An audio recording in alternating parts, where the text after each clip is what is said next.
regular board meeting of the West Basin Municipal Water District for March 24th, 2025. It is now 1 o'clock. I'm calling this meeting to order. Mr. General Manager, would you please call the roll? Happy to do so, Madam President. Director Tommy Flavai, Here. Director Desi Alvarez, Here. Director Scott Houston, Here. Director Don Deere, Here. President Gloria Gray. Here. Madam President, we have Thank you very much. Item 3. I'd like to ask Wendy O'Kelly to lead us in the pledge, please. Thank you very much. Stephanie? I I pledge pledge allegiance to the flag of the United States of America and to the republic for which stands one nation under God, indivisible, with liberty and justice for all. Thank you very much. Item 4 is public comments. Mr. General Manager, do you have anyone from the public who wish to speak? Madam President, this meeting is being held both in person and virtually.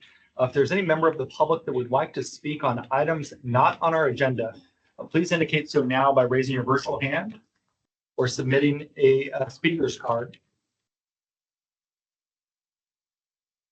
And Madam President, I do not see a request, though I would make note that I do have one public comment for agenda item number 8D. With that in mind, what my preference would be to have staff do the presentation. Oh, yes. Oh, yes, Mr. Squire. Of course. If you want to step up, we have a microphone just above the.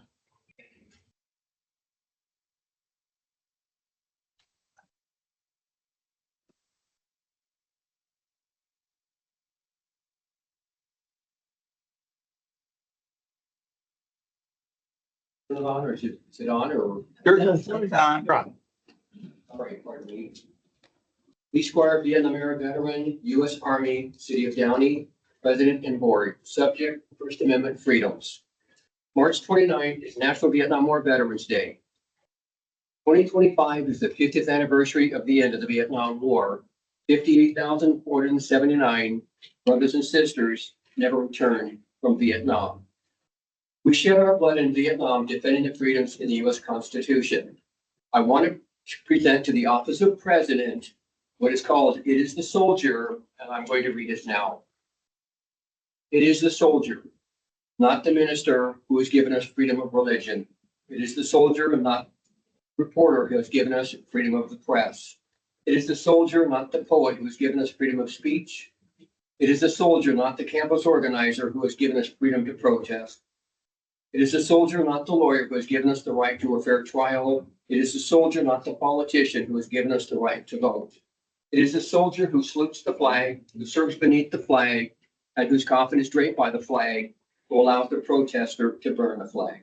Charles M. Province. Thank you very much, and I now present this to the Office of the President. Come on, take it, please.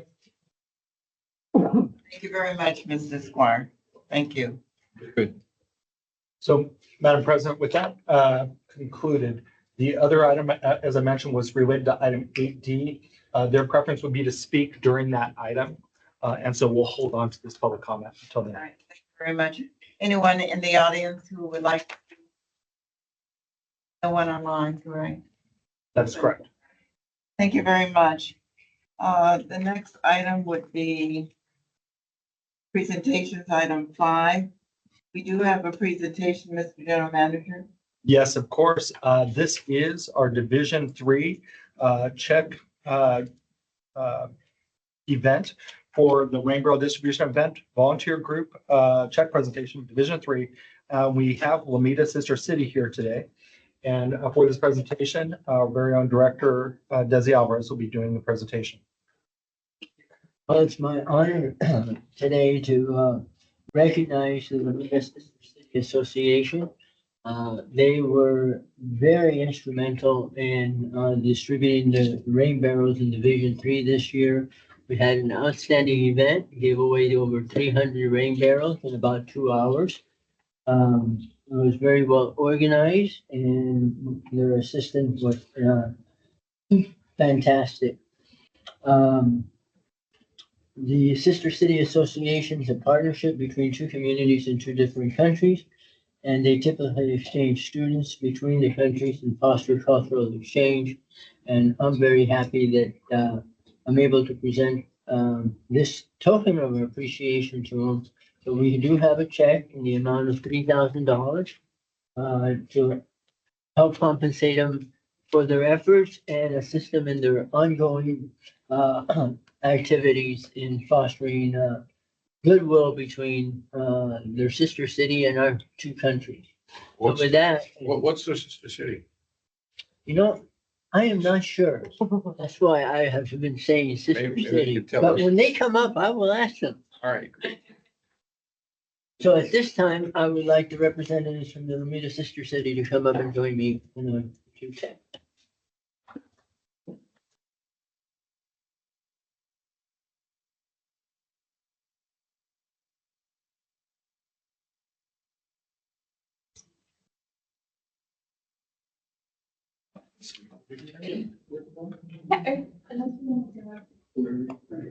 First, let's, you would like to say something? And for one, who is the sister city?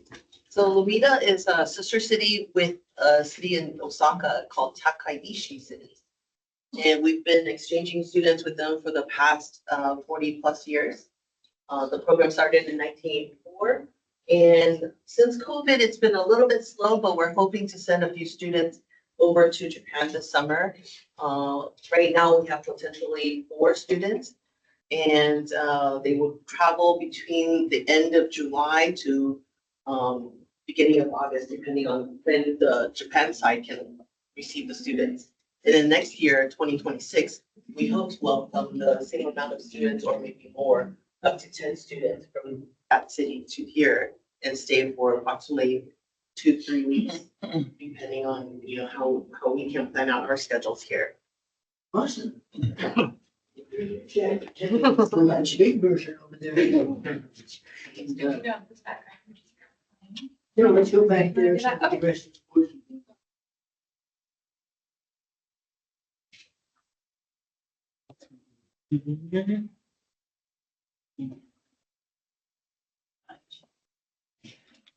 Might be able to do it without you. Gerald Delmore? You want to do too? Congratulations, ladies. Thank you. Yes. Is that okay? Senior city? Alameda. No, I know who me, that's Oh, in Japan. Takaishi City. In Japan. Takaishi. It's tiny. It's a like tiny Lolita. city in Osaka. I went to Japan. Oh, Oh, Gardena. Mhm. I love And it. then Director Alvarez, signs holding part of the check too. Somebody brought- Yeah, the check is just picking up. There you go. Perfect. Okay, on the count of 3s. 1, 2, 3. And then I'll do one this way. 1, 2, 2, and thank you. And we can those two and come on, Gus, and, Oh, no, it's okay. no, no. Come on, Daryl. We'll bookend it, Daryl. We'll find the picture. All right, 1, 2, 3. And we'll do one more this way. 1, 2, and 3. Easy. Good job. Thank you, ladies. Thank you. Thank you so much. Thank you. Really, yeah, we really thank you guys for all the support. Here's your back. You guys, you don't just sit on the floor. Thank you, Dad. Thank you. So speedy. What? You'll be speed, John. Huh? Don't speed. Yeah. Egypt. They call me. Thank you. Thank you again, ladies, for being here. And thank you. This particular nonprofit, thank you. The next item is 5B. So, Mr. General Manager, please introduce that item. Yes, Madam President, I'm very pleased to introduce this item. It's an Advanced Water Treatment Champions Award presented by California, Nevada, AWWA. And for this presentation, we do have Sue Mossberg, the Executive Director, as well as Alec Mackey of the Source Magazine editor. So I'll hand it off to Sue and Alec. I was going to say good morning, but it's not. Good afternoon. Thank you, President Gray, board members, for providing us with a moment. I'm Sue Mossberg, Executive Director of the California, Nevada section of the American Water Works Association. And I'm honored today to be with you to present West Basin with the prestigious Advanced Water Treatment Champion Award. Your support and involvement from the very beginning of the Advanced Water Treatment Operator Certification Program helped California, Nevada's AWWA, as well as our sister association, the California Water Environment Association, train and certify over 250 of California's best operators to date. These professionals are now certified advanced water treatment operators, and they are ready to safely manage advanced water treatment systems. This means they're ready for direct potable reuse when those facilities come online. West Basin is globally known as a water reuse pioneer. We know you and your staff as leaders, always ready to roll up your sleeves and support the water profession.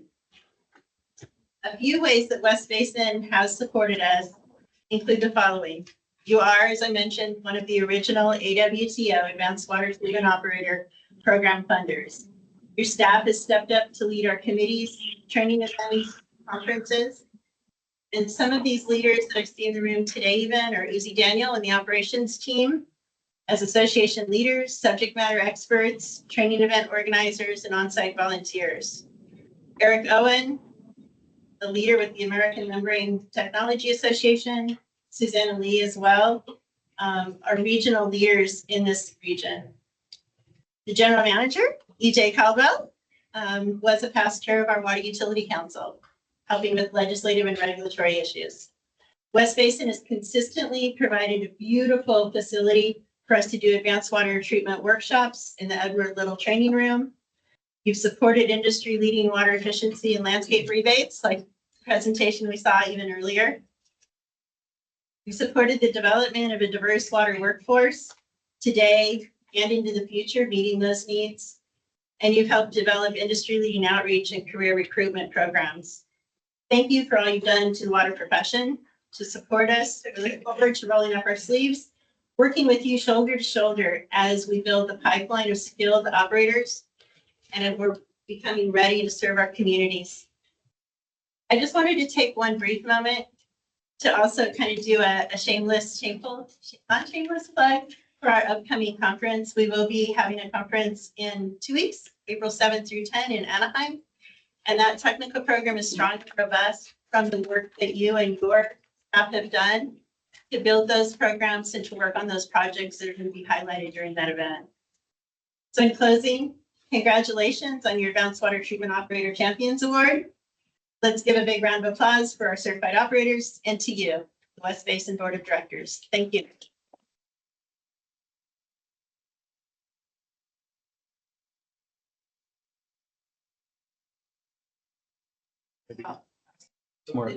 Was at the end of the presentation.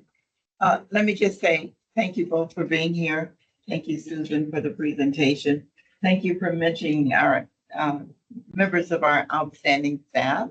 I think you said Uzi and Susanna and Eric and EJ. West Basin is proud to be a leader in water treatment and water recycling. And certainly anything that I think our investment in research and future leaders is what we do. And so thank you for the acknowledgement. Thank you very, very much. Any of the other board members would like to say anything before we take pictures? No, just thank you very much. We very much appreciate the recognition. Thank you. Okay. A great organization. We're very proud to be a part of it. Looking forward to future partnerships continued, okay? So we'll take pictures now.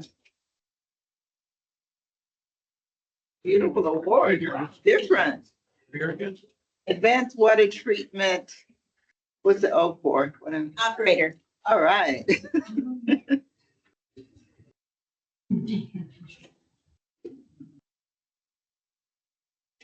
Are you in the middle? Wherever you want me. Middle. You're the boss lady. You're the boss. And we're gonna let you, And do you mind holding this? It is heavy, so. Not at all. It's just the middle here. Am I in the middle? Yeah, I can't tell. Yeah, wherever you can get there. And then turn And then around. other, How about that? Okay. It is a heavy one. Heavy. The board, and then maybe if we want to have Uzi, EJ? Well, I was gonna say, with the AWWA photo, we have to have. Eric and Ray and A lot of people involved with the flag. Susanna, right? yes, Susanna.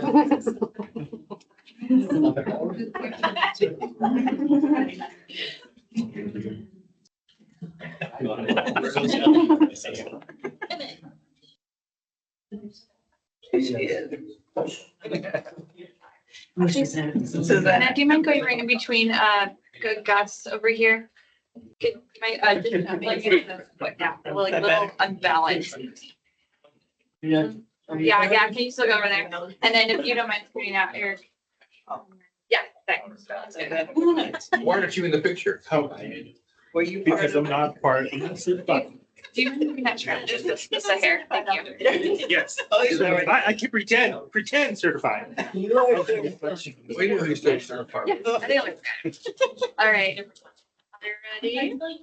The count of 3, 1, 2, 3. Oh, yeah, and I'll get a couple this way. And 1, 2, and 3. Thank you. Then Alex gonna take a couple Okay. photos too. I thought, yeah. Thank you. Ready? Here we go. Advanced water. Same thing I've learned from her. Thanks. Yeah.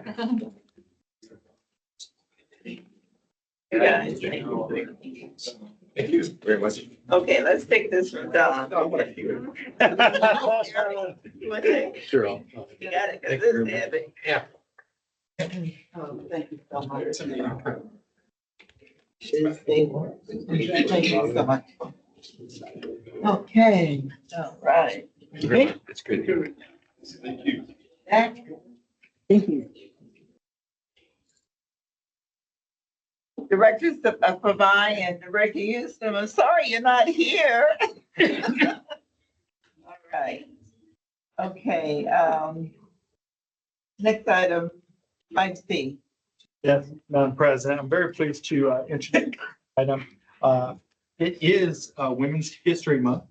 And so staff has put together a couple of slides. And so we have Jen Jensen, our Public Information Specialist, here to present the item. With this brief presentation, as we take a moment to really recognize Women's History Month, this month is an opportunity to recognize the impact of women, both past and present, and to reflect on how far we've come to improve equity while also acknowledging that there is a lot of work still ahead. Women have shaped our world in countless ways, from pioneers in science, politics, and the arts to those who have fought for equality and justice. Women's achievements have historically often been overlooked or forgotten. But by celebrating Women's History Month, we not only lift up the voices of women, but also inspire future generations to also continue breaking barriers and challenging norms. Let's continue to amplify women's stories and ensure that their legacies endure. Can you go to the next slide, please?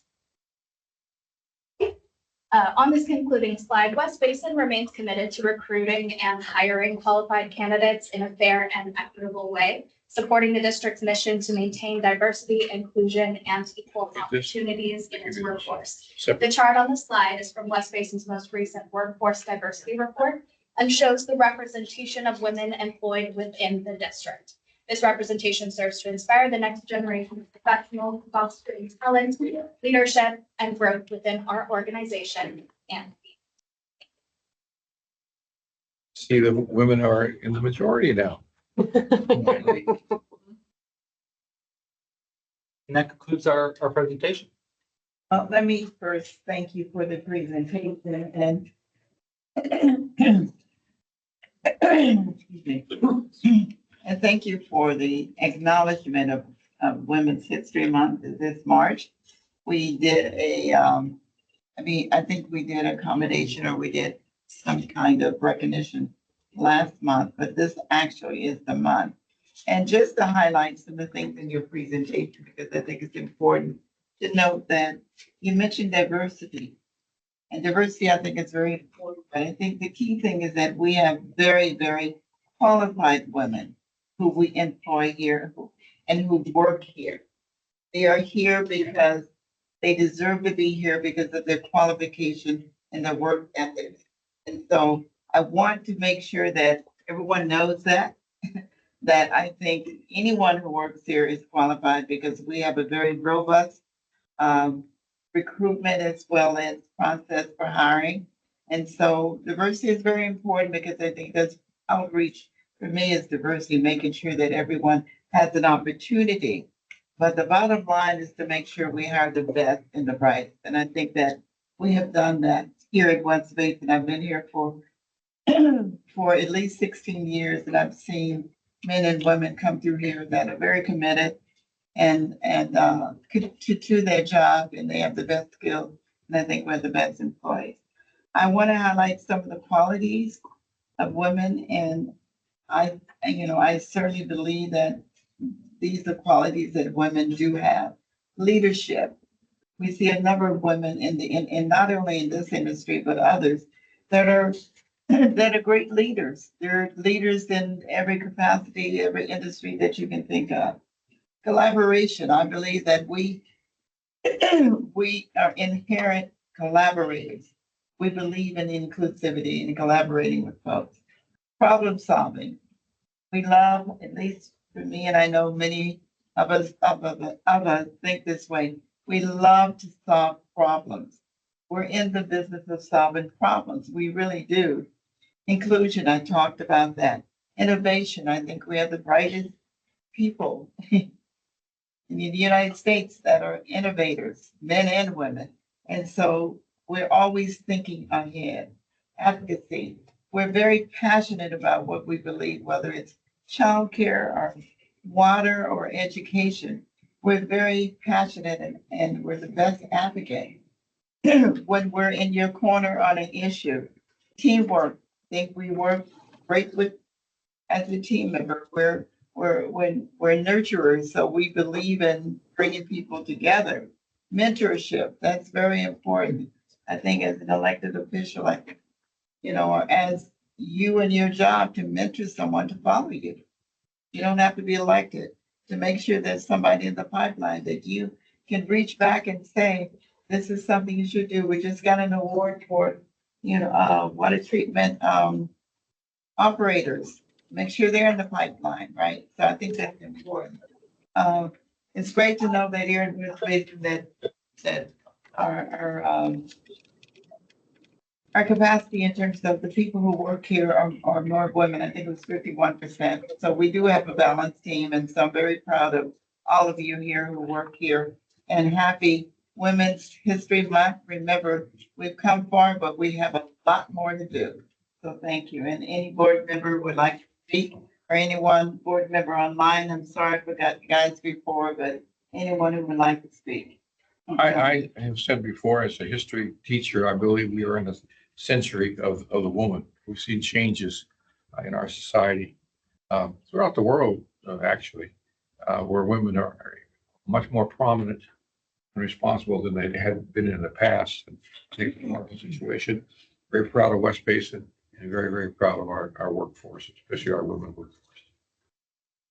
I would echo those comments and go on to say that with as much as we are in, as you might say, we are in the century of the women, I think that if we look at our national elected offices and so on, there's still a long ways to go.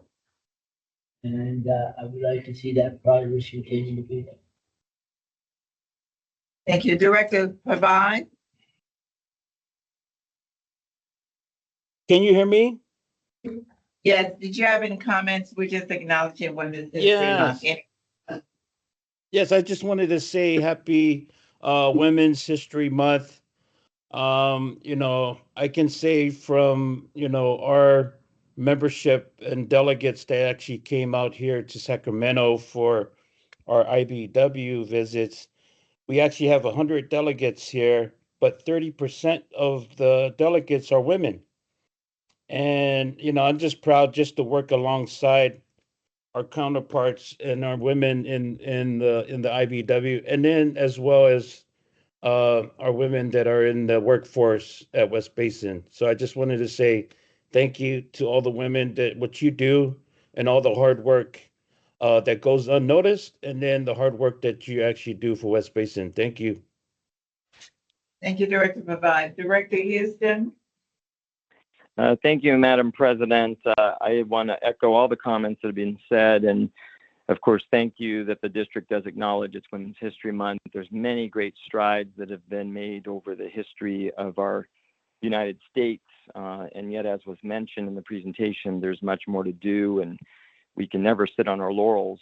And I'm very proud that the district has been a leader when it comes to diversity in our hiring, and that includes many excellent and capable women. And I know that there'll be more to follow, but as a whole and in the industry, especially in water industry, which was not a very woman-friendly industry in the past, and that's changed a lot too. So we are a leader. We'll stay moving forward, and also in the state of California and as the United States of America, we need to make sure that women have every opportunity to succeed just as much as their male counterparts. So thank you, Madam President.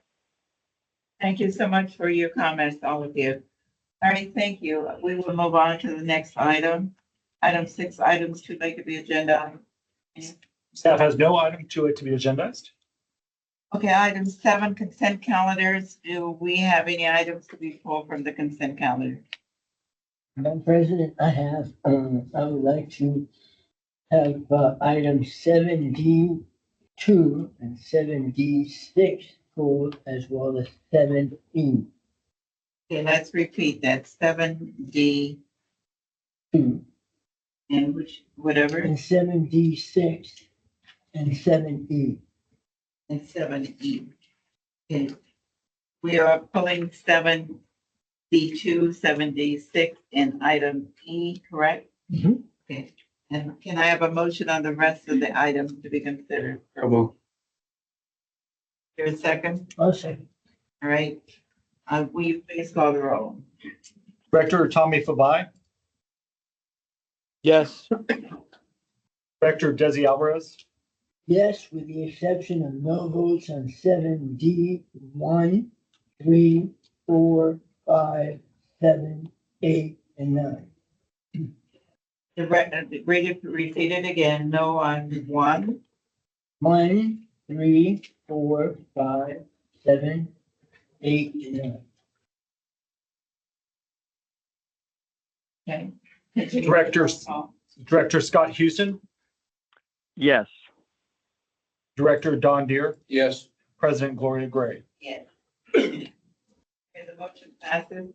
We'll go to item D2, Director Alvarez, please. If we could have a brief staff report on both of those items, please. Yes, Director Alvarez, for this presentation, we do have Hazel Vasquez, our Deputy Board Secretary. This item begins on packet page 47, though she'll be moving forward with the specific information related to D2 and D6. And I did want to note that this item was heard by our Finance and Administrative Committee last week. So with that, I'll hand it over to Hazel Vasquez. Hey, good afternoon, President Gray, members of the board. As EJ mentioned, this item does begin on packet page 47. However, item 2 is on the top of packet page 48. So the city of Hawthorne is hosting its 2025 Business Expo and Job Fair on Thursday, April 24th, 2025. At this time, Director Deere is requesting consideration for West Basin to sponsor the 2025 Business Expo and Job Fair event in the amount of $1,000, and that would grant West Basin a booth/table to distribute district information. This sponsorship, in addition to the booth, also includes logo placement at the event and recognition on promotional emails and social media posts. West Basin has sponsored this event in previous years, most recently in fiscal year 23-24, in the same amount of $1,000, and we received similar additional information regarding this request can be found in attachment B, and that is on packet page 40 or 56. I'm sorry, 56. Any questions on that one? Not right now. Go ahead, the other one, please. And moving on to packet page 49, where we see item number 6. The El Camino College Foundation has invited West Basin to sponsor the annual Community Partners Program in support of the Spring Job Fair event that's being held on Wednesday, April 30th, 2025. At this time, Director Houston requests consideration for West Basin to sponsor the Community Partners Program in support of the job fair in the amount of $2,500, and that would grant West Basin a booth/table to distribute district information. In addition to that, we would also be receiving recognition as a sponsor of their annual scholarship award ceremony, recognition in the foundation's newsletter, and logo placement on all of their materials throughout the year. West Basin has supported this program in the past, most recently in 2024 via sponsorship of the Distinguished Alumni and Gratitude Award in the amount of $2,500. Information regarding this request is included in attachment F, and you can find that on packet page 83. Would you like me to read the recommendations for those? What page was the attachment on? The attachment is on page 83.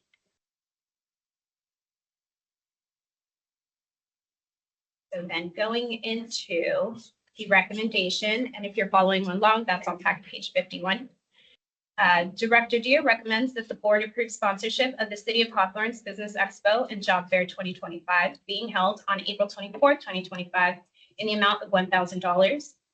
And number 6, Director Houston recommends that the board approve sponsorship of the El Camino College Foundation 2025 Community Partners Program in support of the Spring Job Fair being held on April 30th, 2025 in the amount of $2,500. With that, I'm happy to answer any of your questions. Thank you very much. So I have a question first for the general manager. If you could please talk a little bit about our efforts in basically workforce development. Yes, Director Alvarez. So West Basin has incorporated workforce development into nearly every single one of our programs. You would not be able to visit any West Basin facility for a presentation without some form of plug for the water industry and West Basin in general. Secondly, our Human Resources Department at the direction of the Board of Directors has been involved in nearly every single workforce event or job fair event that we've been invited to. And most of these are free, so we always pick up booths and tables. But in this case, they're seeking sponsorship. So it's fairly robust, and especially when you think about the fact that we have roughly 50 members of our staff. And so we actually have staff members that attend those events to promote different types of jobs. So we usually have about 3 to 4 different people at each opportunity. Thank you very much. I think this board, and I'm very supportive of the board's efforts and support of developing our workforce. And having job fairs is a very important component of doing that and reaching out to our students and others that are not students, but looking to move forward in the employment world. And we do learn a lot from our efforts. So I think these are very important events, and I'm supportive of this, but my bigger concern is that in these particular sponsorships, sometimes I think, wouldn't this money be better spent in our overall program? And can we look at being more all-inclusive? Probably we already would, for example, with El Camino College and workforce development. But when they're putting on events like this, instead of us supporting the event, which some of that money doesn't necessarily go directly to workforce development efforts, but rather to the putting on the event, I think it might be better in the future if we could look forward not so much to sponsoring the events, but maybe dedicating more resources to working with these different groups that may not be participating in our current efforts in the development of our workforce. So those are my comments. Otherwise, I'm going to go ahead and move these two items. Right, any other comments from any other director? And we're on items D2 and 6, correct? No other comments? Can you call?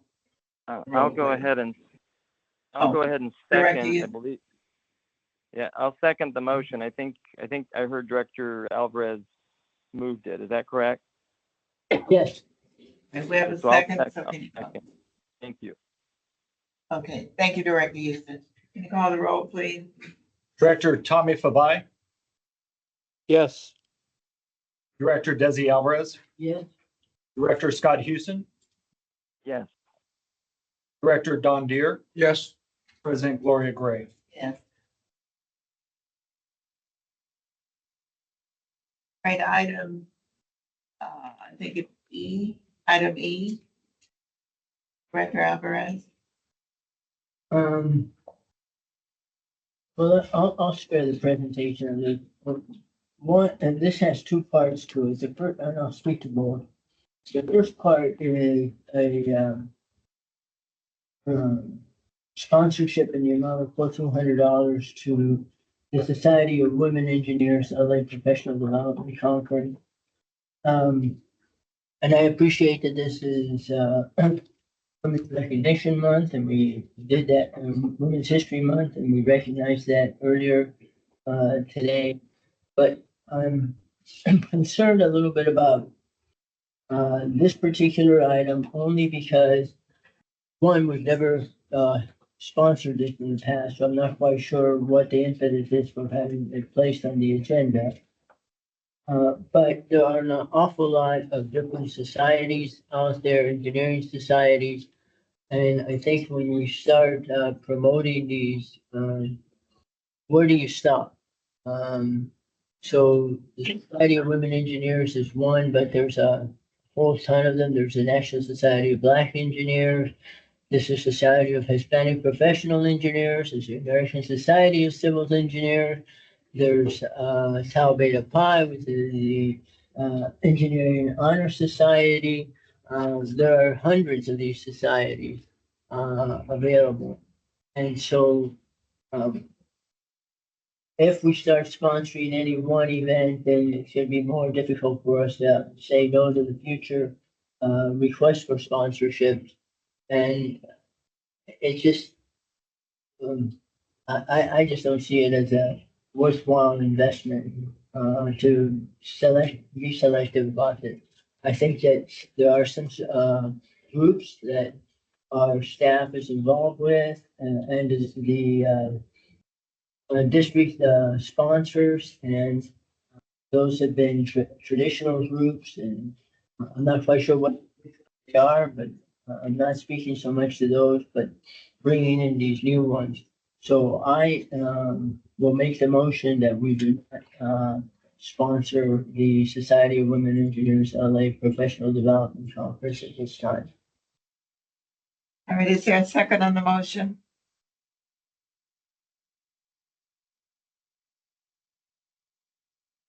Don't hear a second, so it goes with the lack of second. So, I'll move the reverse and then we do support.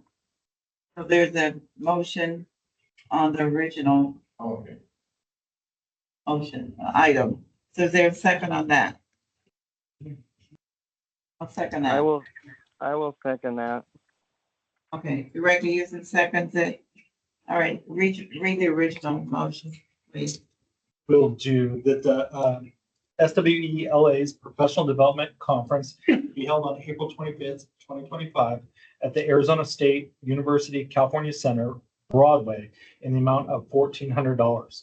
And I want to make a note, President Gray, was the motion on only item E1? Okay. Were we looking at those items separately or the whole, no, I think it's No, an E. All right, so on it. One, I'll speak to you two seconds. You want the second part? separate. Okay, so we're only voting on the first part of E. So let's vote on that part, please. Call the roll.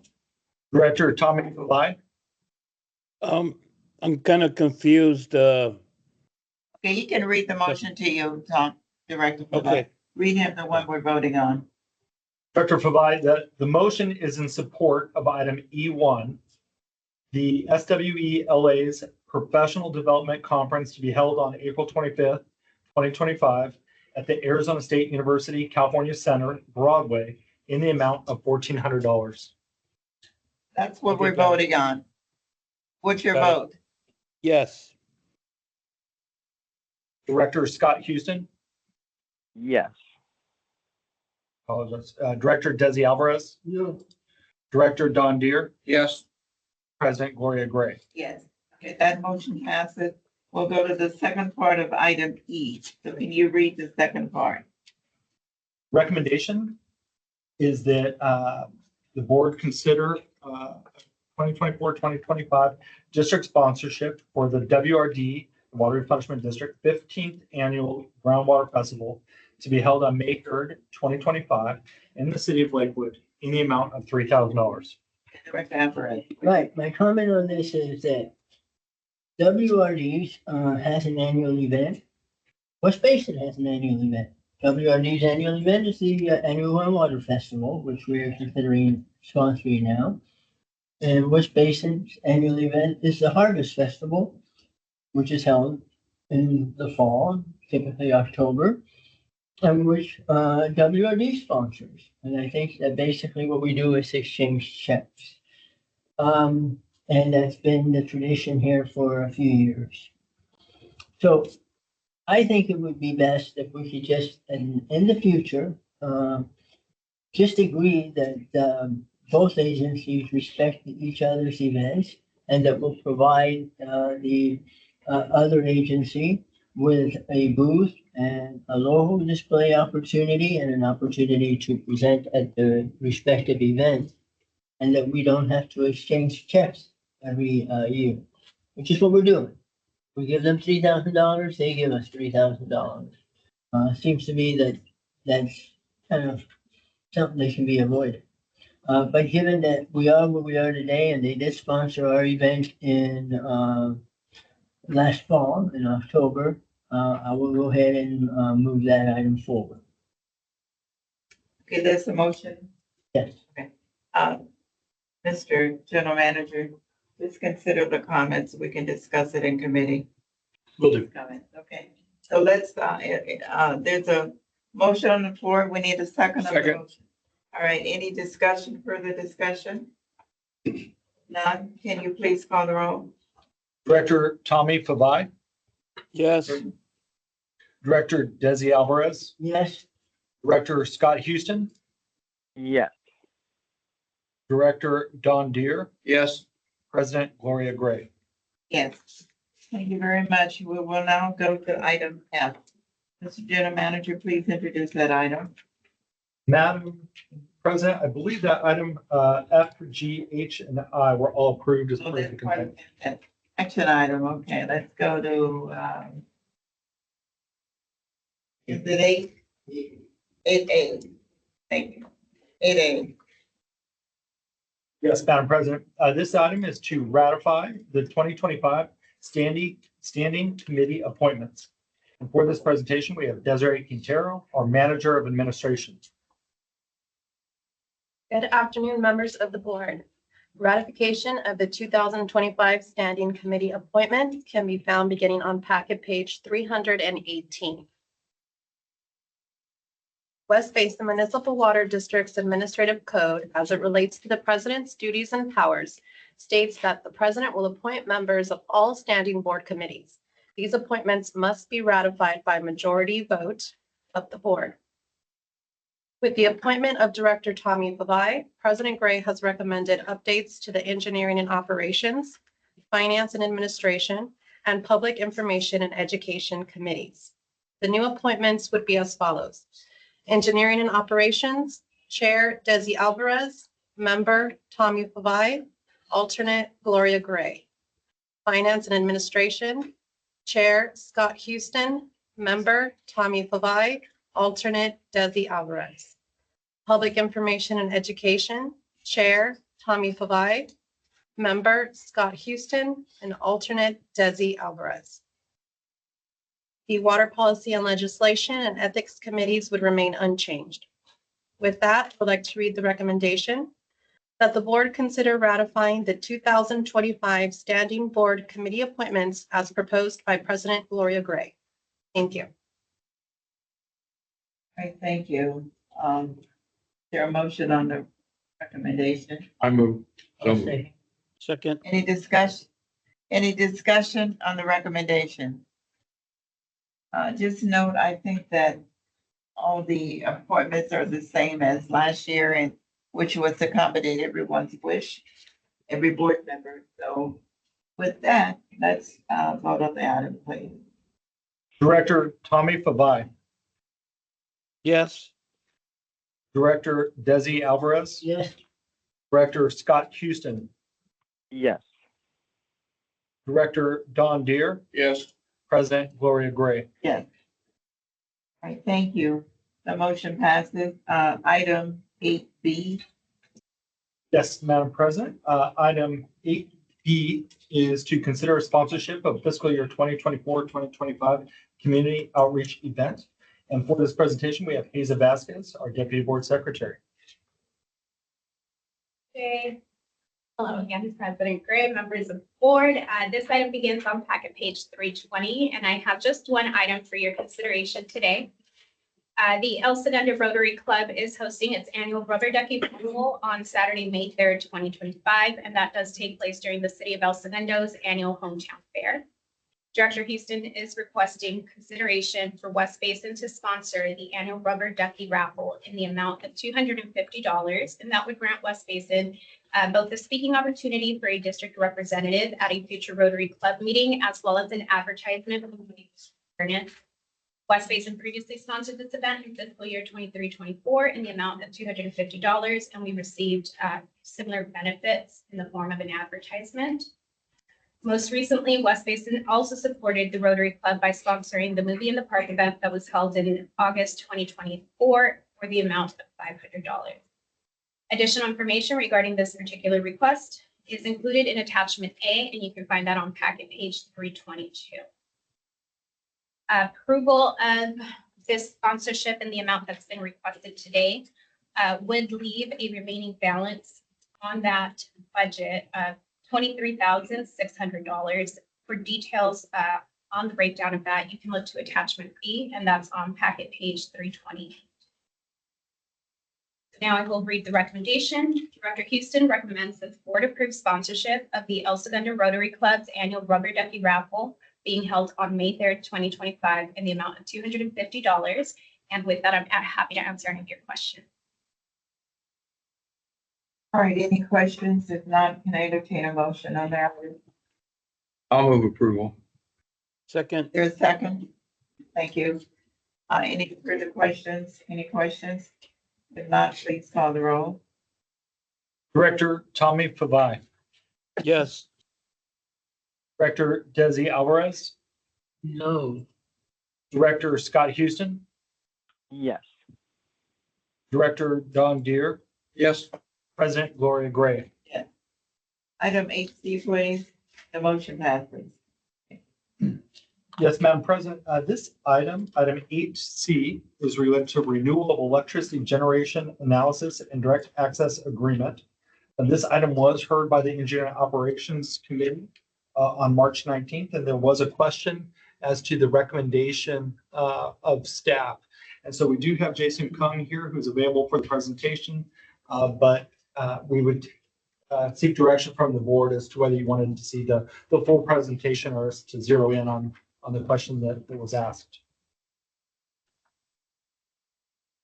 if it's all right with the board, I think we can dispense with the presentation. The issue here was whether it's worthwhile at this time to enter into a longer-term agreement or not, given everything that's happening with respect to energy and locking in a price at this time. the recommendation was to lock in basically a 2-year agreement. We would be paying $92 per kilowatt hour. And, or megawatt hour, I should say, I'm sorry. And I thought that there's enough uncertainty in the universe with the direction or lack of direction that's coming from the current administration that would be, one, best to hold off on any long-term agreements. And two, when I look at the overall price, the signing a 12-month or 1-year agreement versus a 2-year agreement will actually be at a lower cost of $86.69 per megawatt hour. Or which is a little bit less than the $92 per megawatt hour. So for that reason, I would prefer the 12-month agreement versus the 24-month agreement. And I will make a motion that we go ahead and enter into an agreement for the 12, or I guess it's 15 months, in order to align it with our budget calendar. Second motion. All right, did the other two directors hear the motion? Madam President, I do want to ask your comment. Did you hear the motion? Yes, Director Provide and Director, you could hear it. Yeah, this And the- is Houston. I heard the motion. Thank you, Madam President. I did. Okay, all right, Mr. Caldwell. well, there was a question asked by the committee chair, Director Alvarez, as to the pricing on the 1-year agreement, I believe. And so staff was going to check to see if that pricing was still available. So that handle that you see in front of you today has been updated as of this morning. The new price for the 15-month term is $86.25 per megawatt hour. Subsequently, 27 months would be $91.64, and then 39 months would be $94.99. So they're all cheaper. They are all cheaper, that's correct. If I can add, though, some of the uncertainty that you mentioned with the current administration, at least for the CPUC's goals for 60% renewable by 2030, there are clear steps every year to get to 2030 so that the generation rate should be pretty stable until 2030. There is a goal from the CPUC to reach 100% carbon neutral by 2045, but there aren't any clear goals for each month between 2030 and 2045. So all 3 terms would take us up to before 2030. There shouldn't be any huge volatile change. And we can revisit this every year, but at least we'll have a much better understanding of where things are a year from now. And it is the lowest megawatt hour cost to go with the 12 month. Sure, absolutely. I think it would be worthwhile to mention also, if you approach this looking more than just 1 year at a time, some of the changes that happen throughout the market, you kind of catch them with a longer term as well. Say if you locked in a higher rate, then you would have that longer rate for a longer period of time. By the time you go back to renew, it'll be a larger jump to go back to the market. And you would have to exceed the market rate to do that. My crystal ball is not as good as yours, and I'm Sure. not quite sure right now which way that weather vane is gonna blow in. So I'd rather be cautious Right, absolutely. and pay for the at a lower cost. It's basically $6 savings per megawatt hour. That is one way to look at it. I would recommend the 2 years. If it is the appetite of the district to revisit their energy portfolio at a regular period, we're more than happy to do that for the district. With our previous term of the 3 years, it's proved very well for the district at actually year 2 with that fixed price. The total amount that we've saved at Edward C. Little is approximately $865,000. With the shorter term at a lower amount, we might not have as much savings, but the longer term tends to work out for as well. We'll have these $6 per megawatt hour more savings with this approach right now for the next year. Director Alvarez, are you proposing a 1 year versus? Yes, that 7 was my month motion. Versus the 27 month, is that what it is? That was the motion. Okay, and yours is at a cheaper rate for 1 year, if we could reevaluate it in yours they're saying they think, whatever, okay, so Director Deere, you second this motion on a shorter term. Yes, I did. Let me ask the general manager, do you have any comments before we go? I still stand by the staff recommendation. However, it was noted at committee that there were no real concerns about the preference between a 2-year or 1 year. So if that's the director's motion and it passes, then we'll move forward with the 1 year. Okay. All right, then can you call the roll? Director Tommy Fabai, Yes. Director Desi Alvarez, Yes. Director Scott Houston, Yes. Director Don Deere, Yes. and President Gloria Gray. Yes, motion passes. Item 8D, please introduce that item.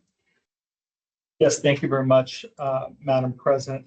Item 8D is to award a contract for operations and maintenance services for the recycled water treatment facility. For this presentation, we do have our Assistant General Manager, Eric Owens. This item does begin on packet page 361. But I wanted to note, we do have Eric Owens providing the presentation, but I also want to note that we also have Barka Masurlian, Susanna Lee, Uzi Daniel, and Shanika Morris available for any questions that the board might have. And then also I wanted to remind the board president and board that we do have a public comment on this item, which we would do after the presentation and questions. So with that, I'll hand it off to Eric Owens. Thank you, EJ.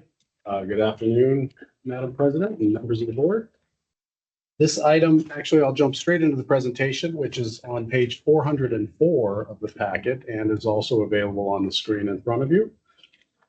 We go to the next slide. As EJ mentioned, this is the award of a contract for operations and maintenance services for the recycled water treatment facilities. Just as a reminder, particularly for our newer board members, the facilities consist of multiple recycled water treatment plants that all have slightly different treatment facilities in order to achieve our various water qualities for our customers. The current contract has been in place since the 90s and has been expanded over the years as the district has expanded its recycled water program. So of course, the facilities include the Hyperion Pump Station, which was installed in 1994, expanded, I believe, in about 2018 or 19. The Edward C. Little facility was, of course, the flagship of West Basin's recycled water program, installed in the early 90s and has been expanded 5 times since. And then, of course, our 3 satellite facilities located in the cities of Carson, Torrance, and El Segundo, all constructed in the late 1990s, early 2000s. The previous contract, or I should say the current contract, is based on a time and materials basis for labor and any minor purchases made on West Basin's behalf. Of course, what that really means is that if the contractor spends $1 or an hour of staff time working for West Basin, we pay for that item, and we get invoiced accordingly. There is a 12% markup on most of the expenses associated with the contract operations, and the annual contract for O&M services ranges from about $14 million to $16 million per year. I do want to make a distinction between the current contract operator's contract of approximately $15 million per year and what we're asking for in this new contract structure. There are about $20 million worth of other services and pieces of equipment or commodities that West Basin purchases throughout the year in order to run this facility. Under the current contract, West Basin staff runs the procurements for those items, and we make the purchases directly for those. With this new contract structure, a lot of this will be shifted over to the contract operator, and so you will see a value for this contract today, which is much more than that $15 million number presented on the slide. Go to the next slide.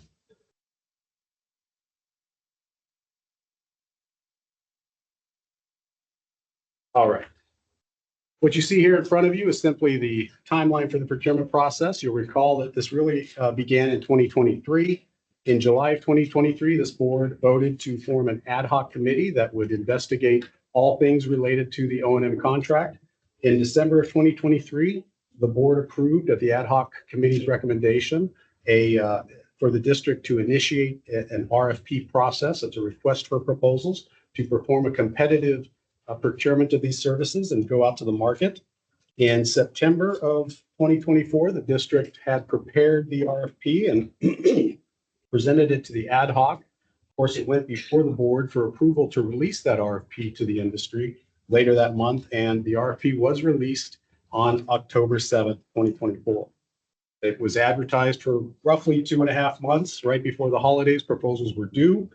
Staff, along with 2 outside panelists, worked diligently to review those and prepare for interviews. And interviews were performed in late January.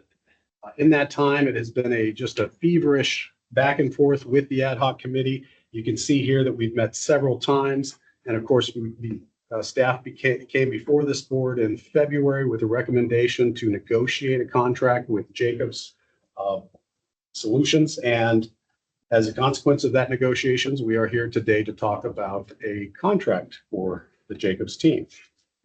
We move on to the next slide. I can't stress enough that this process was really aligned with ensuring a fair and transparent selection of the team. As I mentioned in some of these dates on the previous slide, the RFP was released in October.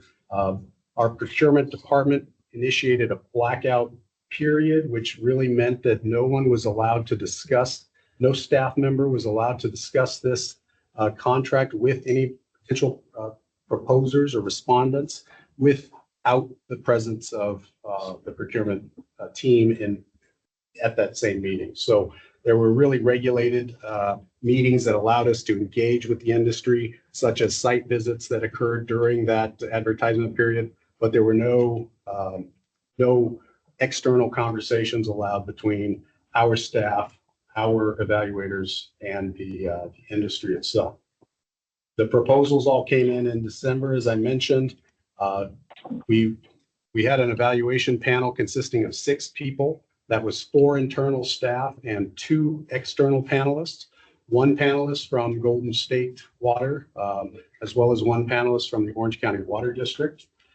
Through that process, again, this team both evaluated the written proposals that were obtained on December 20th, as well as performed the interview process and ranked the interviews. The procurement team employed what we call independent or blind scoring by the evaluators. What that means is each individual evaluator was tasked with coming up with their individual score and submitting that directly to the procurement department without sharing that score or their rankings along with other team members. And so the individual scoring for the procurement process, both the proposals, the written proposals, and the interviews were done individually. The numbers were provided to the procurement department, and they essentially came up and tallied the totals that you see here on the bottom left of the slide. As you can see, the scoring on the far right-hand side there, Jacobs Solutions was in fact identified as offering the highest or having the highest ranked score of 130.6 points. When we came back to the ad hoc in early February to discuss the rankings, you can see there was a very close score between the top 2 ranked firms, Infomark and Jacobs, only a 3-point difference. The issue was discussed with the ad hoc, and the ad hoc directed staff to go ahead and obtain a best and final offer submission from the 2 top teams. Really, that was in order to, obviously the scores were so close that either team would be highly qualified to deliver these services, but we wanted to take a closer look at the pricing that was being offered. And so through that best and final offer process, each team was offered a standardized org chart that they were asked to present costs for. And we essentially standardized the things that they were pricing, because the original offer or the original proposal did not necessarily allow for that. And so through that BAFO process, we obtained 2 BAFO prices shown on the right-hand side there of the slide, the bottom right, between Infomark and Jacobs. And as you can see in the red circle, Jacobs offered a BAFO price or total apparent price of $30,000,000, or $30.8 million, and Infomart came in at 34.9 or $35 million. So through that process, Jacobs was identified as having the lowest apparent price. And I say apparent because there were still some things that we needed to clarify and negotiate through the contracting process. But we brought these scores back to the ad hoc committee for their direction. And of course, the ad hoc committee recommended to the board in February to go ahead and enter negotiations with Jacobs as the selected team. For the past month, we have been working on that very closely with Jacobs. And of course, we are here today to recommend at the ad hoc committee's approval, the recommendation to approve a contract with Jacobs. And you can see the contract is attached to this board item in the packet. Let's go on to the next slide.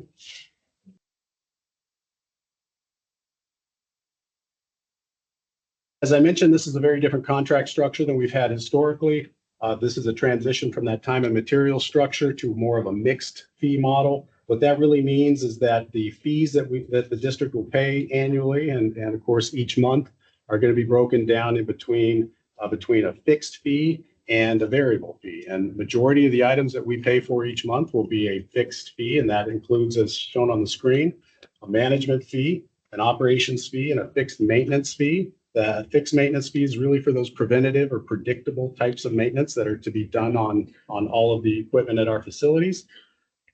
We also have a reimbursable maintenance fee and a reimbursable items fee. And those are, of course, fees that are essentially going to be charged as we perform them. So as the team performs maintenance that arrives, perhaps unplanned, emergency type maintenance, or if they make any purchases on our behalf, those costs would be pushed through to West Basin directly and would be based on what we actually spend in that given month. The two keys there, I think, to point out is that for any reimbursable type maintenance that is performed, there is a markup that applies to that. But for the purchase of the commodities associated with our operations of the recycled water facilities, there is no markup applied to those costs. And we'll see some actual numbers in a later slide. We can go on to the next slide.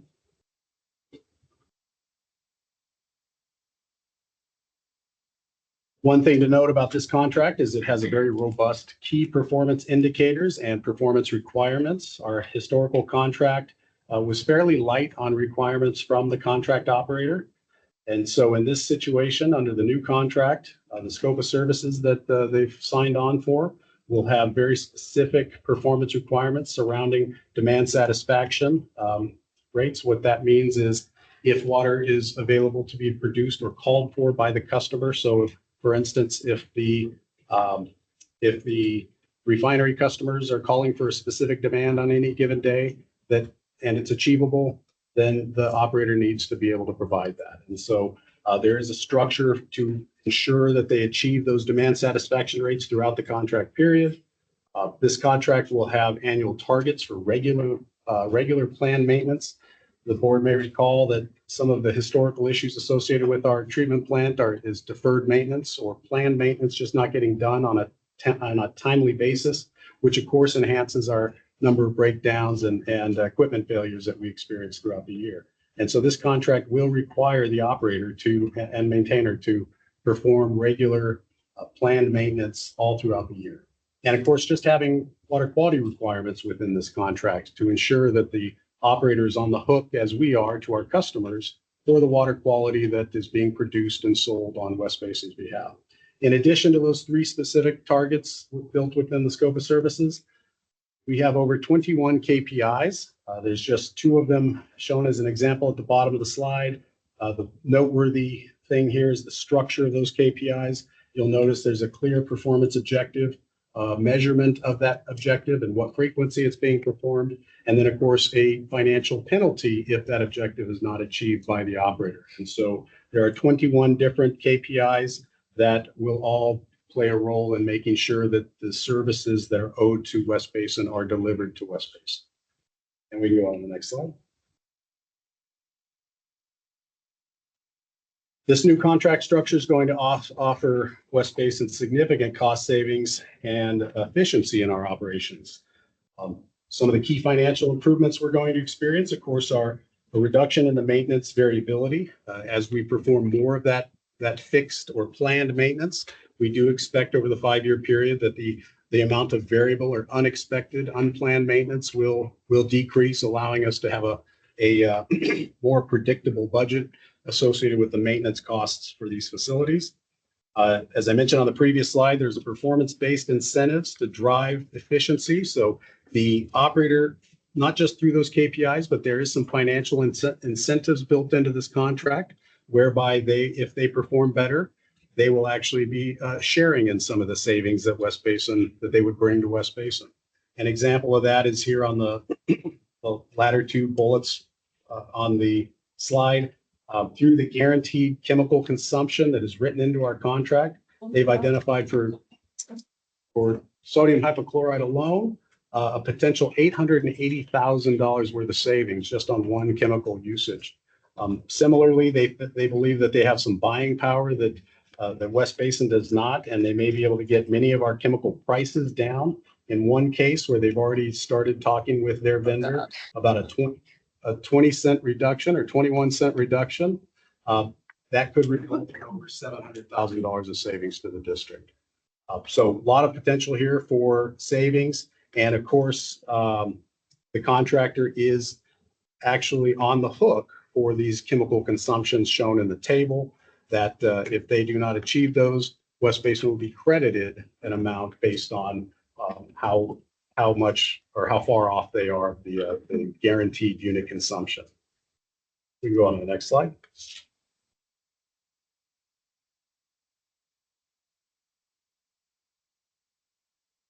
So the organization structure is as shown.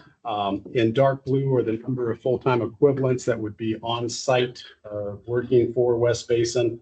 You can see in the numbers within each box the number of that type of position. In total, there will be 57 full-time equivalents working on behalf of West Basin at the facilities.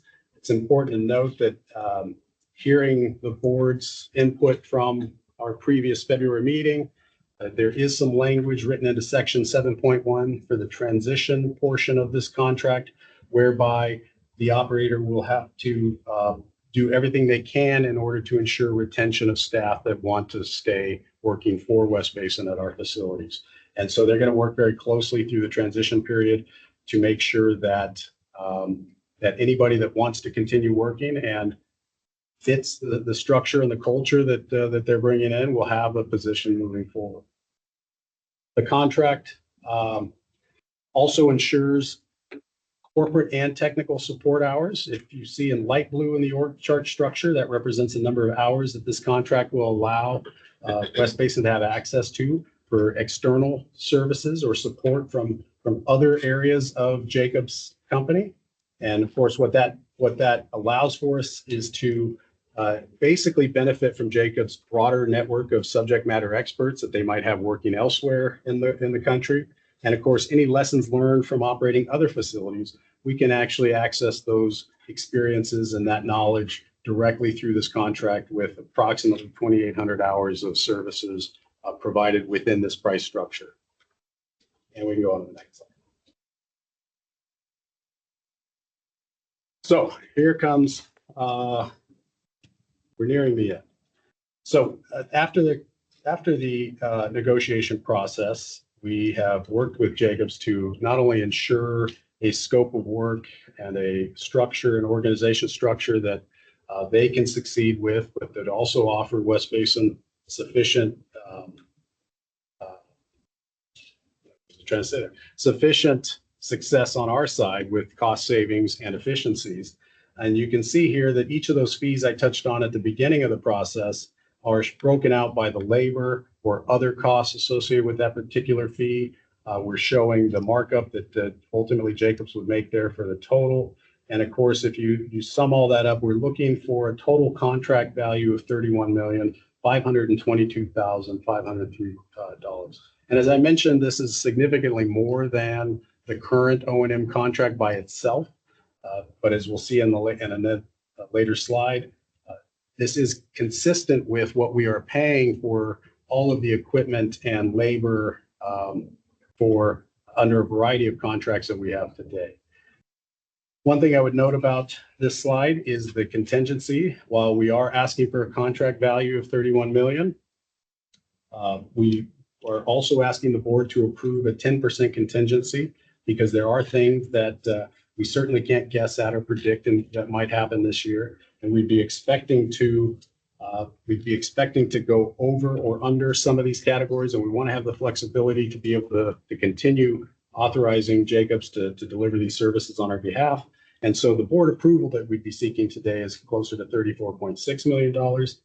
Lastly, I would note that the things that Jacobs are allowed to mark up within this contract, the markup for that is a 9.7% markup. But if you take the entire contract value, including those things that Jacobs are not allowed to mark up as they purchase them on our behalf, it's closer to a 4% markup on the total $31 million.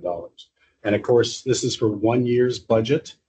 Each year of this 5-year contract, staff would come before the board to get a reauthorization of the budget or the cost for that particular year. So each and every year, the board will have an opportunity to reauthorize the budget, and that will be done as part of our own budgeting process for each individual fiscal year. And next slide.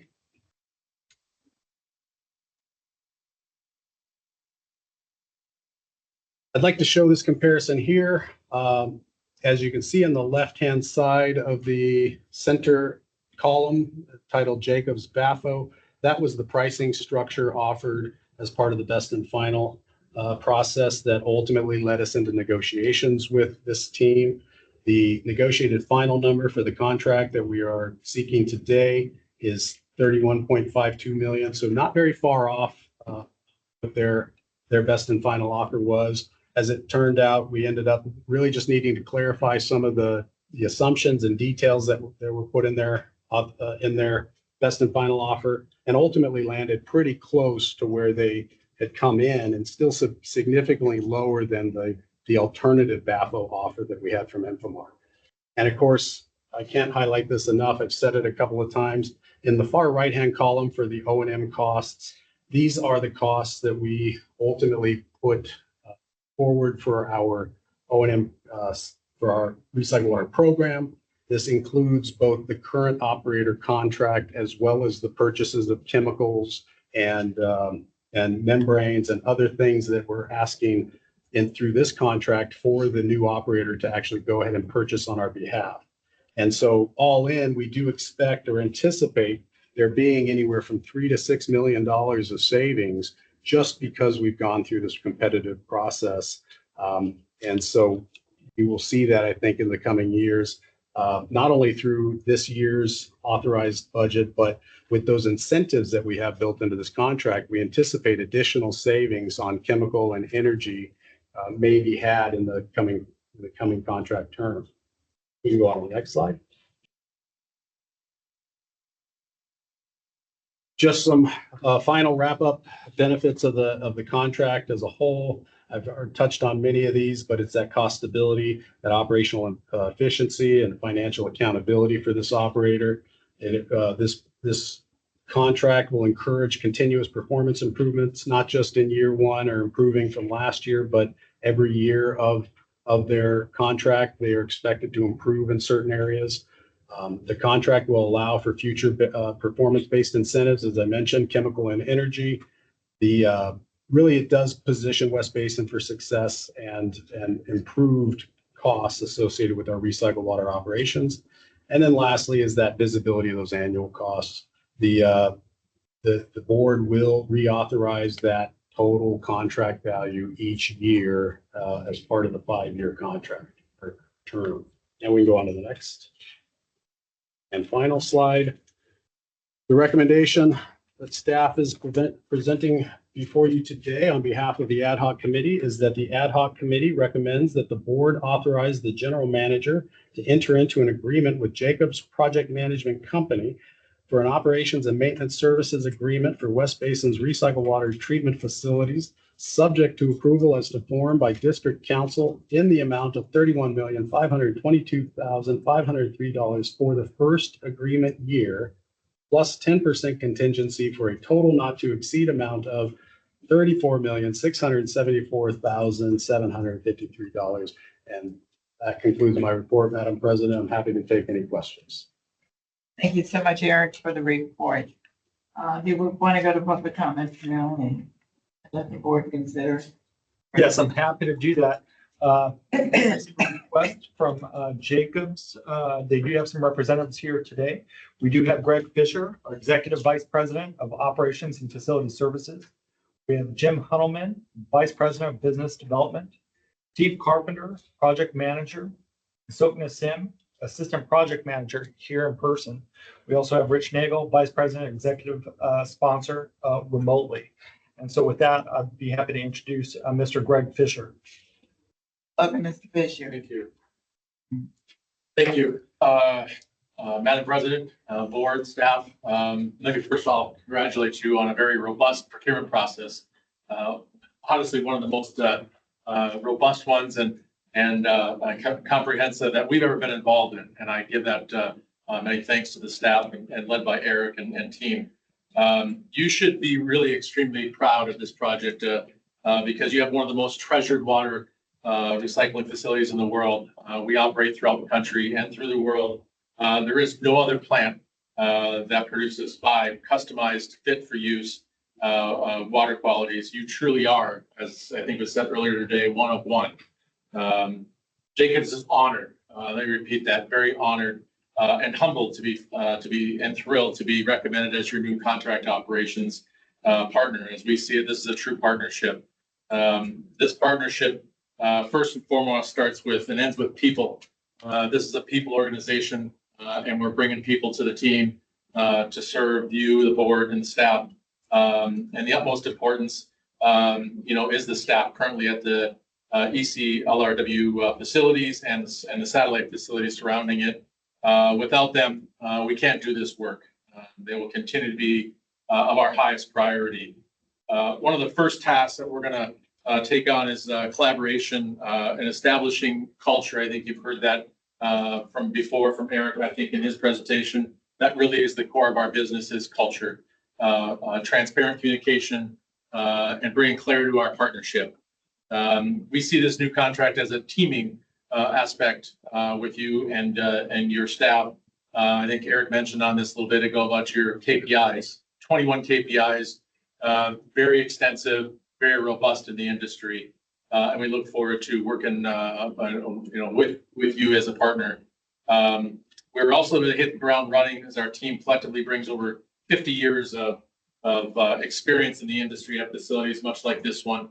And finally, to bring this thing back to basics, by far, most aspect of this is partnership and the people, especially the existing staff of the plant.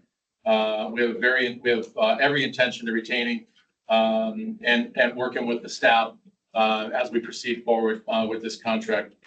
Lastly, I'd say we want to thank the board, staff, legal counsel for this incredible opportunity that you're offering to Jacobs. And I'm here to assure you won't be disappointed with this decision. Thank you very much. Thank you. Anyone else? From Jacob? Anyone else? That was it. That was it. That's all right.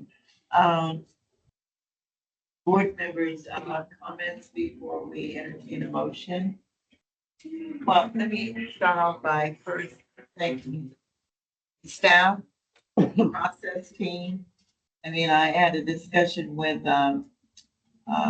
the general manager and went through the process with me, and I know it was robust. I know it was transparent, and very proud of our team here for looking at very important points to be made with Jacobs and coming to some kind of conclusion.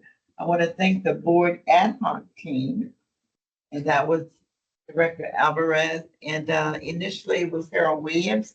And I know he made a very important contribution to that process. I know he's no longer on the board, but I do want to acknowledge him. Director Houston joined after Harold, Director Williams left. So thank you, Director Houston. And so I know the board was involved, but I am very confident based on what I've been informed by Director Alvarez, because he did call me and talk about the process, and our general manager, that it was a fair, equitable, robust, transparent process. And I think that's very important. And all the key points that our team brought out in terms of negotiation is very important, I think, to the success of this partnership, assuming the motion will go through. So with that, Director Alvarez, did you have any comments? Because you were directly involved. Thank you, Madam President. I have a few comments, but I'll keep them very brief. One, I do want to thank the staff. They did work very, very hard on this. I know when Speak up a little bit. I'm sorry. I know that when the process started, it seemed overwhelming. And it took a little bit of pushing to get the staff to to recognize that it was a very achievable goal. It required a lot of work, and the process that they developed was an outstanding process. You've heard a detailed presentation of what it went through and the results of that. And I think that's very commendable. We are moving forward with, I think, a much better and more robust operation for maintenance services agreement that is incentivized to produce greater benefits and savings to the district. And it has both carrots and sticks in it. The better that the company does in providing the services, the better profit or fee they can make. By the same token, if they fail to produce at the expected level for some key performance indicators, there are some penalties associated with that. It's always good to have both carrots and sticks in the any endeavor. It does motivate people well. So I'm very pleased to see that.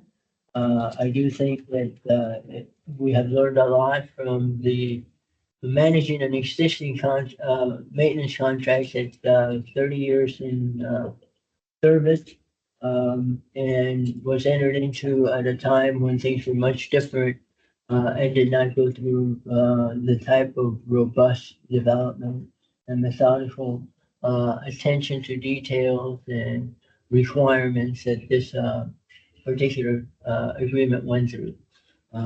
So I'm very pleased to see this actually happening, and my kudos to the staff. They did do an outstanding job, especially in the last several weeks. There was an awful lot of going back and forth in the final negotiation in order to tidy things up.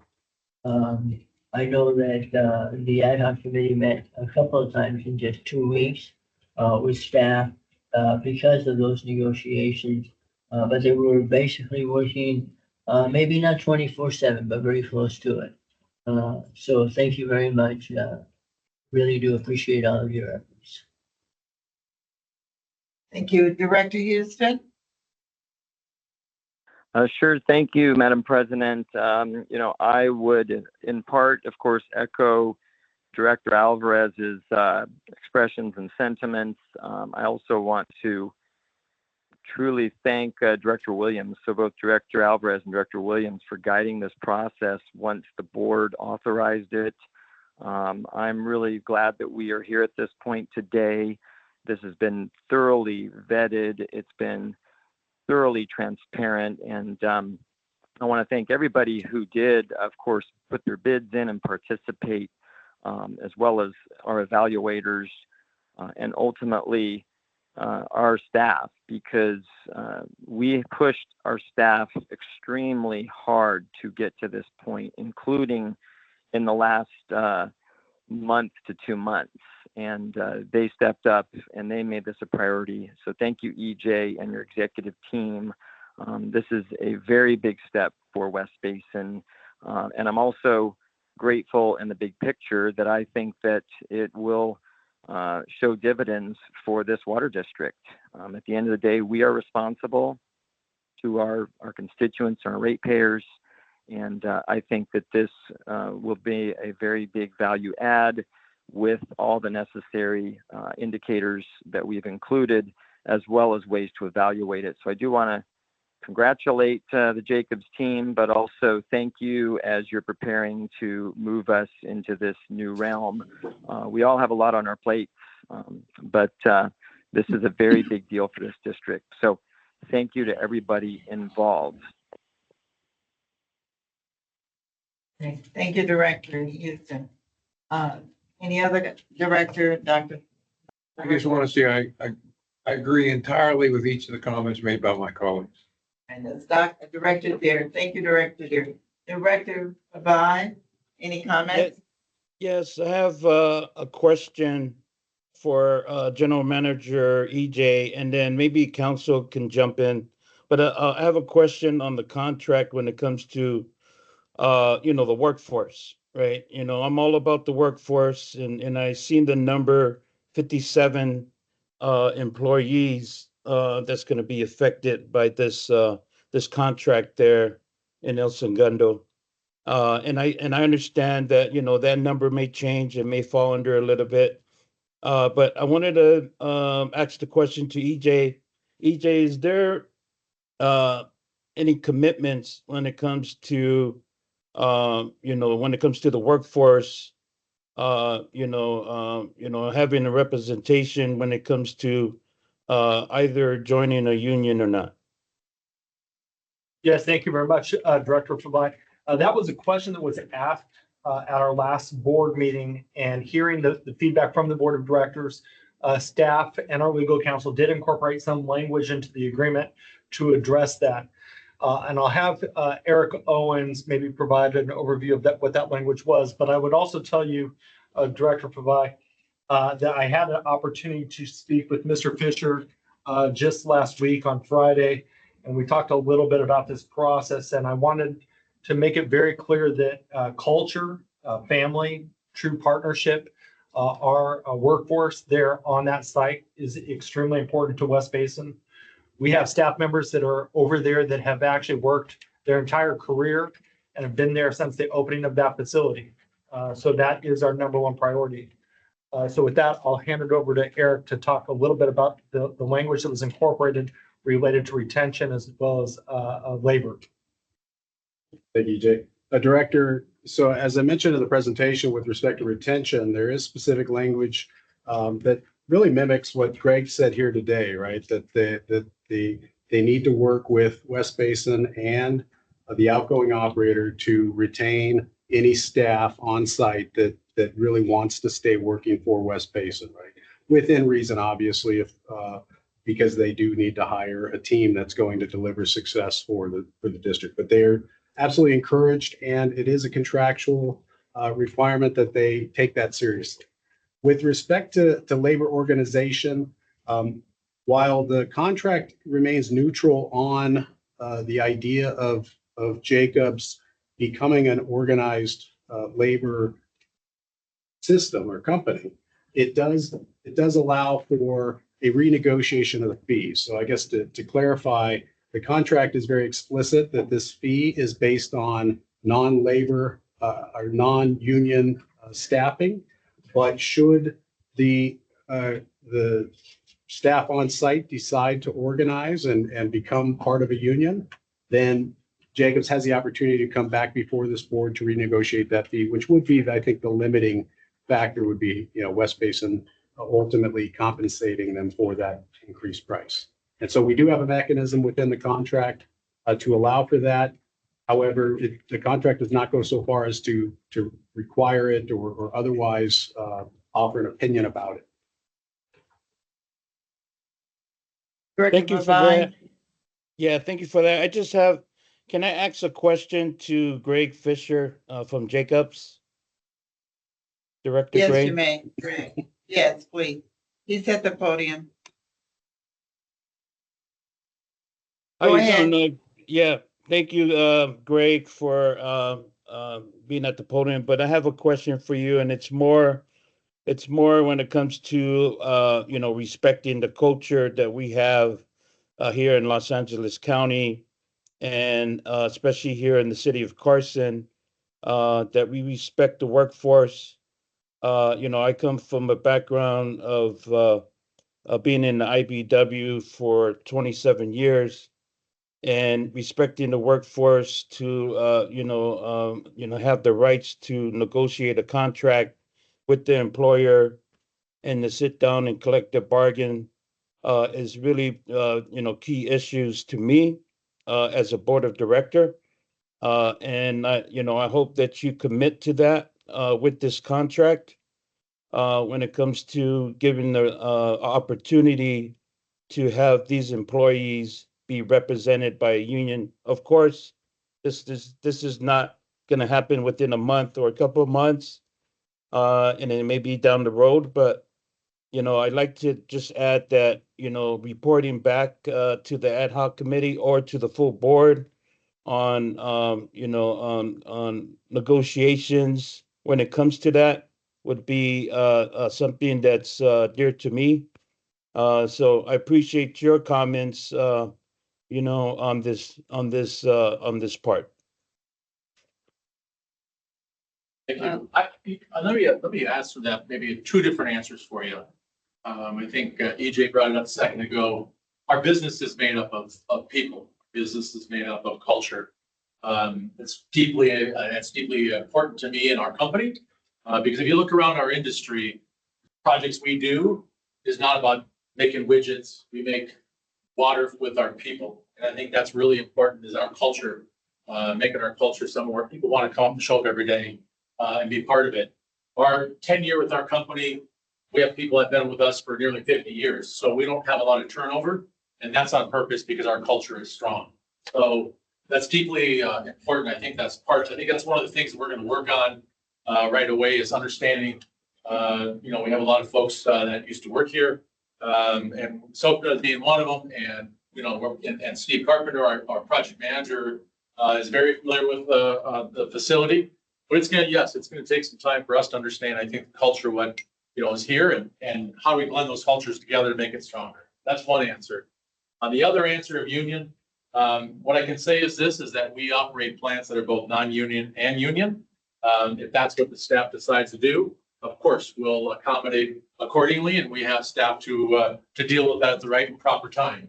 I don't know if I would make a comment any further on that than now, because I don't know what's going to happen tomorrow, let alone today. But if that's the case with our staff, that's the culture that is going to be created, so be it. And we're there to support and move forward. So I think the word I keep bringing in here is culture, right, Director? And I think that's really something that I want to leave that with you on my comments, is that culture is not only just a day-to-day, that's the culture we're going to build with the staff that are there. So it is the intention to retain as many staff as we can and continue forward and grow the culture and grow the people.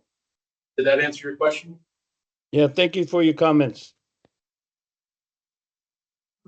I do have some comments if you would, I know, and thank you, Greg, for those comments. Thank you for the question, because one thing that I do remember is that we always had a review, if you will, of the contractor to come back. I know it was once a year.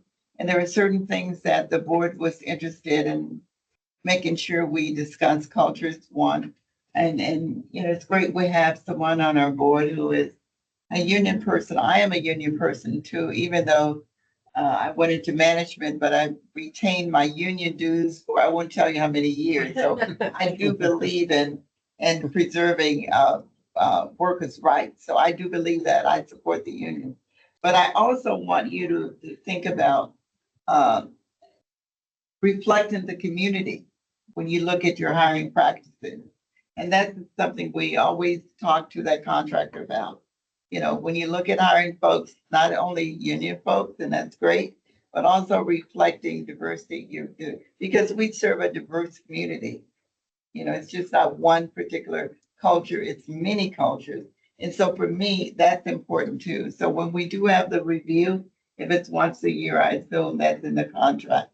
We can talk about those things, and anything else the board feels is important because it's really a partnership. You know, our water recycling program and our premier program is extremely important to us. So we want it to work, but we also want it to reflect the fact that we are sensitive to the community, whether it's affordability or whether it's hiring somebody that look like the folks who live in our communities with a contract. All those things are important to us. And so we're first going to take a vote and then we'll see where we are and we can come back with others. But thank you, Director Fabai, for bringing that up. I just want to share that part. Can we entertain a motion, please? I will move this item. And then a second, please. Second. All right. Any further discussion before we vote? Okay. Can you please call the roll? Director Tommy Fabai, Yes. Director Desi Alvarez, Yes. Director Scott Houston, Yes. Director Don Deere, Yes. President Gloria Gray. Yes. The motion passed. Congratulations, Jacobs. It is the partnership. We've heard performance indicators, great. Heard penalties, but we know that won't happen. So we heard cost savings, all those things are very important. So congratulations. It is the partnership now moving forward, but remember, it's extremely important to us, as I hope to you. The commitment is there. So with that, and thank you to the whole team, DJ. I know you guys worked very hard, Eric, everybody. It was a long process, but a great process. I'm very comfortable with it. And thanks again to everybody involved in it. So with that, Eric. President, if I could acknowledge at the far end, we have Shanika Morris, who is from our procurement. Shanika Morris had a heavy hand in this as part of our procurement team and keeping us all on track. And of course, Susanna Lee and her team, Jason Kong and Jeremiah Shea, both participated very heavily in the process, along with Barkett Versurlian and myself. Just want to acknowledge the staff as a whole that it did take a lot of effort to get it to this point. Thank all of you because it is such an important contract because that program is so important. So thank you to all of you for being involved. I mean, we always talk about what a terrific team staff we have here. And it always boards out in everything that we do. So thank you for your commitment and dedication. So thank you again. And BBK. BBK, is that Joe over there quiet? He keeps us all legal and that's wonderful. We have to be legal. Thank you, Joe. Thank you, Joe. Thank you again. All right, we will move on to what do we have next on the agenda? I was looking at so many different pages, so where are we? Item 10, receive and file the 10 items. I move we do so. We receive and file, no request to hear anything on receive and file. So with that, there's a motion. There's a I'll second. second. Thank you. Do we have the vote? Go on here. Call the roll, please. Director Tommy Fabai, Yes. Director Desi Alvarez, Yes. Director Scott Houston, Yes. Director Don Deere, Yes. President Gloria Gray. Yes, okay, then we have, is it item 11, General Manager's Activities Report? Yes. Calling it right. Thank you, Madam President. Staff is providing that to you now. We'll also have this emailed out to everybody as well. Just a couple of things that I want to note. I greatly appreciate the positive comments from the Board of Directors on item 8D. But I really do want to stress that this was an entire team effort, our engineering operations team. I don't know that Uzi Daniel's here now, but also a big part of it, as well as our outside panelists. This has been a very extensive process. Many a lunch was foregone and dedicated, staff dedicated to this item. And so I greatly appreciate all of the work that's gone into this.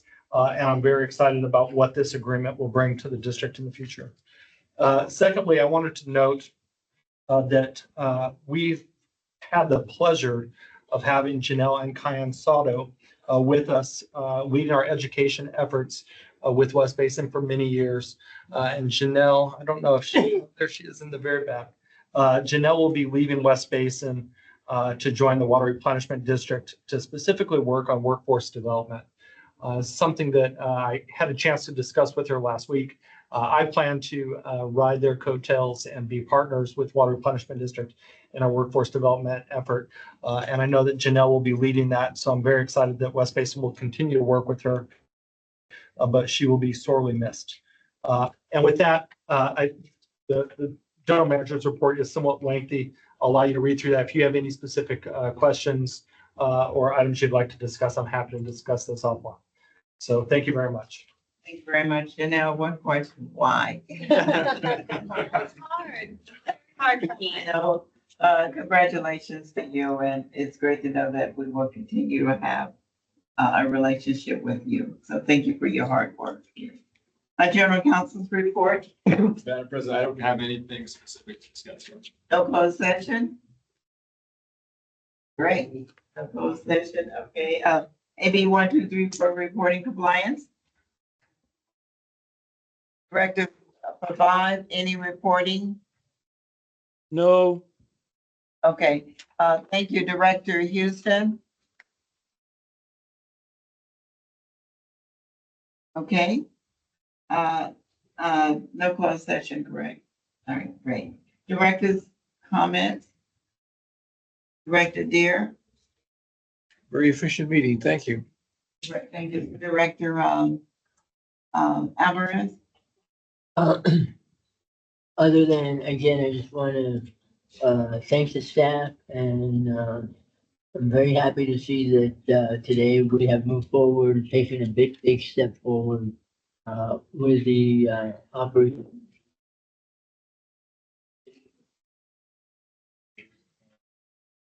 What seemed pretty like a insurmountable mountain a year ago, we have conquered. It's very satisfying. So thank you, everybody.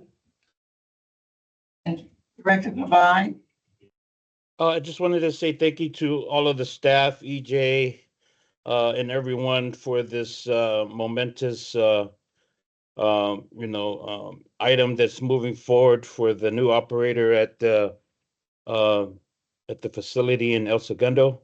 That's a long time coming, and I'm happy to be part of this vote moving forward. So, and then happy Women's Month, History Month, and that's it.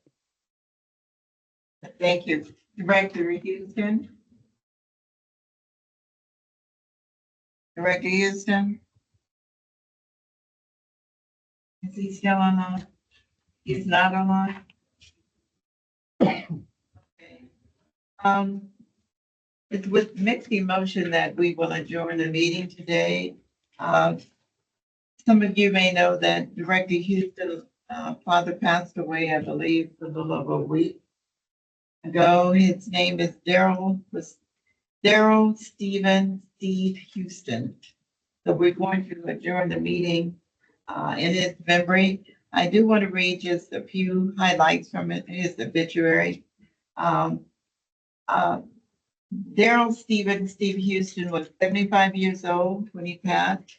He was born in Nevada, Missouri. His parents were Willard Lafayette Houston and Margaret Ann Barnes Houston. He was married to Aileen, A-L-E-E-N, Aileen, for 51 years. They were married. He served in the United States Army during Vietnam and was stationed in Germany, where he graduated from an Army leadership training class. He also earned a college degree in chemistry and construction management.